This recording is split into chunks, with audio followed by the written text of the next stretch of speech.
আসসালামু আলাইকুম। আমি ডাক্তার আশুরা। আজকে আমি ইউটাইন ফাইব্রয়েড বা জরায়ুর টিউমার নিয়ে আলোচনা করব। তো অনেকেই একটা কৌতূহল থাকে যে এই টিউমারটা ইউটাইন ফাইব্রয়েড কী। তো তাদের জন্য বলবো যে এই টিউমারটা কাকে বলে। অনেক সময় জরায়ুর গায়ে, জরায়ুর ভেতরে নানা প্রকার টিউমার, ছোট ছোট টিউমার হয়ে থাকে। এর আকার অনেক সময় মটরের যে কলাই থাকে সেই কলাই হতে পারে, কলাইয়ের মতো হতে পারে এবং 20 কেজি বা তার বেশি পর্যন্ত এর ওজন হতে পারে। সংখ্যায় একটাও হতে পারে এবং দেখা যায় যে 50টিরও বেশি পর্যন্ত হতে পারে। এই সকল টিউমার ফাইব্রাস টিস্যু এবং মাস্কুলার টিস্যু, এই দুই জাতের টিস্যুর সংমিশ্রণে গঠিত হয়।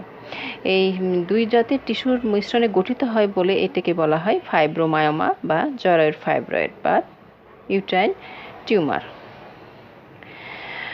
জরায়ুর ফাইব্রয়েড কত প্রকার, যদি বলা যায় যে ফাইব্রয়েডটা কত প্রকার হয়ে থাকে, তো উৎপত্তি অনুসারে এই টিউমারকে 3টি ভাগে ভাগ করা যায়। এক হচ্ছে ইন্ট্রামিউরাল ফাইব্রয়েড।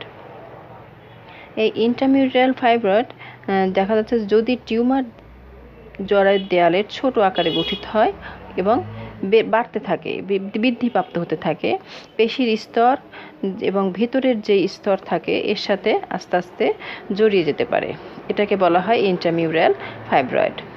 2 হচ্ছে সাবসেরাস বা সাবপেরিটোনিয়াল ফাইব্রয়েড। এটা হয় কি, জরায়ুর যতটা অংশ পেরিটোনিয়াম বা সিরাস কোট দিয়ে ঢাকা থাকে সেই অংশে হয়ে থাকে। টিউমার পেরিটোনিয়াল ক্যাভিটির দিকে ঠেলে বের হয়, এমনকি এটি একটি বোটার সাহায্যে ঝুলে থাকতে পারে। 3 হচ্ছে সাবমিউকাস ফাইব্রয়েড।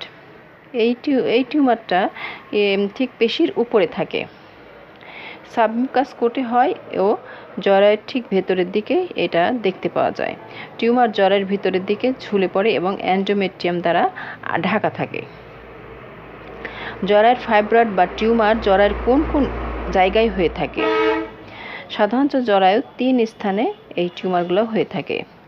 এক হচ্ছে জরায়ুর বাইরের দিকে হয়ে থাকে, 2 জরায়ুর ভেতরের দিকে হয়ে থাকে, 3 জরায়ুর বডিতে বা সার্ভিক্সে হয়ে থাকে। জরায়ুর ফাইব্রয়েড বা টিউমারের আকারটা কেমন হয়, যদি জানা যায় যে এই যে ইউটাইন ফাইব্রয়েড হচ্ছে এই আকারটা কেমন, তাহলে দেখা যায় যে এরা একসাথে অনেকগুলো হতে পারে, একটা ছোটও হতে পারে আবার কোনোটা বড় হতে পারে। আকারে একটা পালপিনের মাথা যেমন দেখায় ঠিক ওই রকম হতে পারে, আবার একটা বড় আপেল যেমন হয় যে আকৃতির হয় ঠিক সেই আকৃতিরও হতে পারে। এটা সাধারণত বেশিরভাগই গোল আকৃতি হয়। এটা বেশ শক্ত হয়। এটা জরায়ুর গা যেহেতু নরম, কিন্তু এরা কিন্তু এই টিউমারগুলা জরায়ুর চাইতেও কিন্তু অনেক বেশি শক্ত হয়।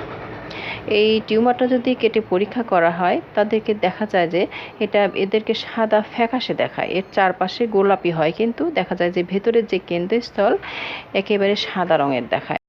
একটা ক্যাপসুল টিউমারটিকে জরায়ুর টিস্যু থেকে আলাদা করে রাখে, তবে তারা জরায়ুর টিস্যুর দ্বারা তার সাথে আটকে রেখে দেয়। ইউটাইন ফাইব্রয়েড হলে স্ত্রী জননযন্ত্রের কী পরিবর্তন হয়ে থাকে, যে অবস্থাগুলো হয় সেইগুলো কী পরিবর্তন হয়। জননতন্ত্রের যে অবস্থা হয়, যেমন জরায়ুর যে পরিবর্তনটা দেখা যায়, সেটা দেখা যায় যে জরায়ুর দেহের গঠন বেশি বড় হয়, তার সাথে আস্তে আস্তে কী হয়, জরায়ুর আকৃতিটা বড় হতে থাকে, অনেক সময় ঋতুস্রাব বন্ধও হয়ে যেতে পারে। ওভারির যেই পরিবর্তনটা দেখা যায় ইউটাইন ফাইব্রয়েড হলে, সেটা হচ্ছে ওভারিতে সিস্ট হতে পারে, জরায়ুতে চাপ পড়লে ঋতু বন্ধ হয়ে যেতে পারে, ওভারির আকার বৃদ্ধিও পেতে পারে।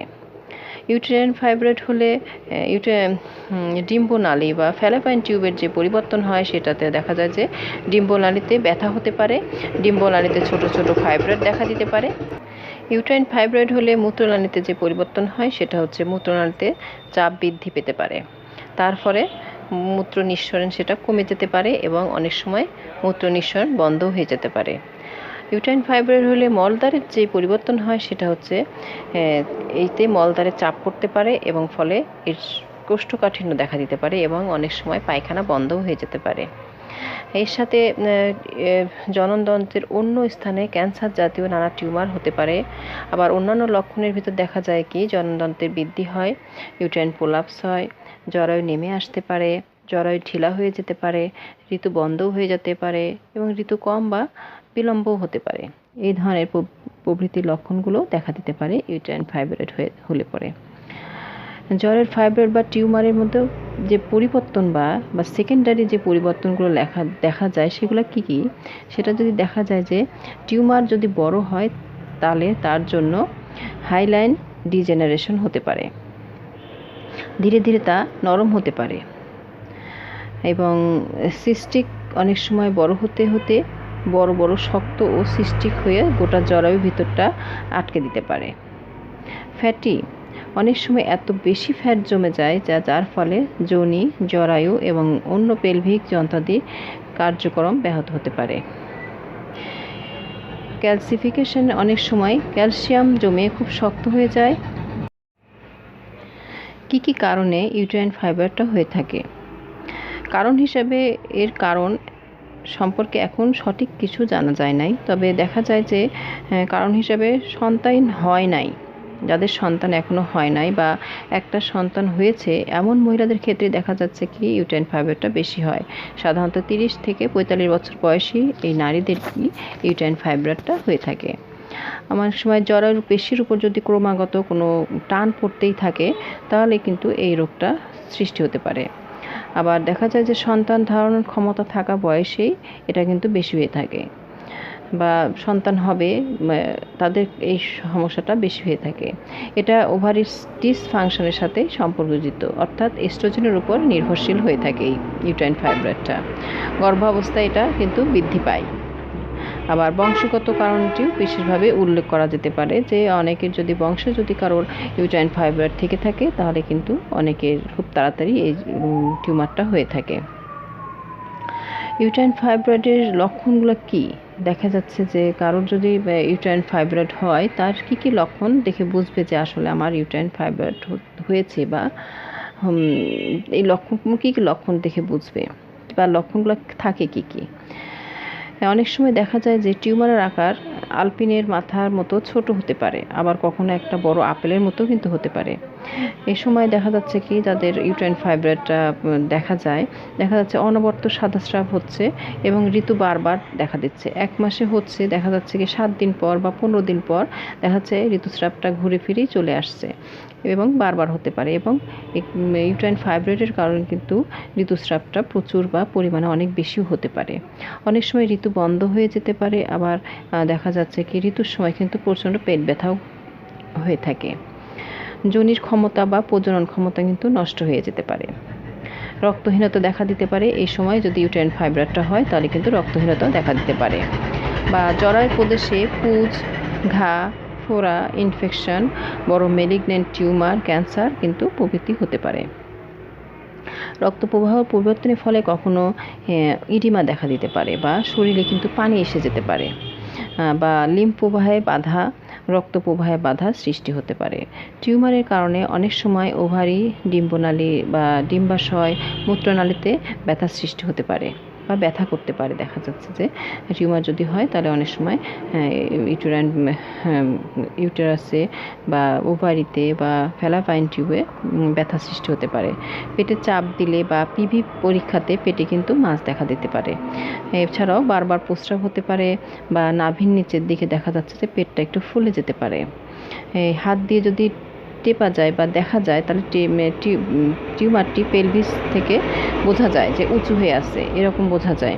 বা এক্স রে পরীক্ষা করলে বা আলট্রাসোনোগ্রাফিতে কিন্তু এই ইউটেরাইন ফাইব্রয়েডটা ধরা পড়ে। এই ইউটেরাইন ফাইব্রয়েড হলে পরে জটিলতাগুলো কি আসতে পারে, কি কি সমস্যাগুলো দেখা দিতে পারে যদি ইউটেরাইন ফাইব্রয়েডটা হয়? তো দেখা যাচ্ছে যে জরায়ুর টিউমারের যদি সঠিক চিকিৎসা না হয় তাহলে কিন্তু এই সমস্যাগুলো দেখা দিতে পারে, যেমন অতিরিক্ত রক্তপাত হতে পারে, বা রক্তহীন হয়ে যেতে পারে, এনিমিয়া হয়ে যেতে পারে, বা অধিক পরিমাণে ঋতুস্রাব দেখা দিতে পারে। পেরিটোনাইটিস বা পেরিনিয়ামের যে ব্যথা হয় তাকে বলা হয় পেরিটোনাইটিস প্রভৃতি যদি হয়ে থাকে তাহলে কিন্তু মৃত্যু হতে পারে। ওভারিতে সিস্ট হতে পারে। ইউটেরাইন ফাইব্রয়েডের সাথে সাথে দেখা যাচ্ছে ওভারিতে সিস্ট হচ্ছে, বা ডিম্বনালীতে বা ফ্যালাপাইন টিউবে ব্যথা হতে পারে। জননতন্ত্রে বা অন্য স্থানে ক্যান্সারেও সৃষ্টি হতে পারে। অপারেশন করলে শক বা রক্তক্ষরণ, জীবাণু সংক্রমণ, পেট কেটে যাওয়া ইত্যাদি কিন্তু দেখা দিতে পারে। জরায়ুকে মানে জরায়ু যে থাকে সেটা কিন্তু টিউমারের কারণে উল্টে যেতে পারে।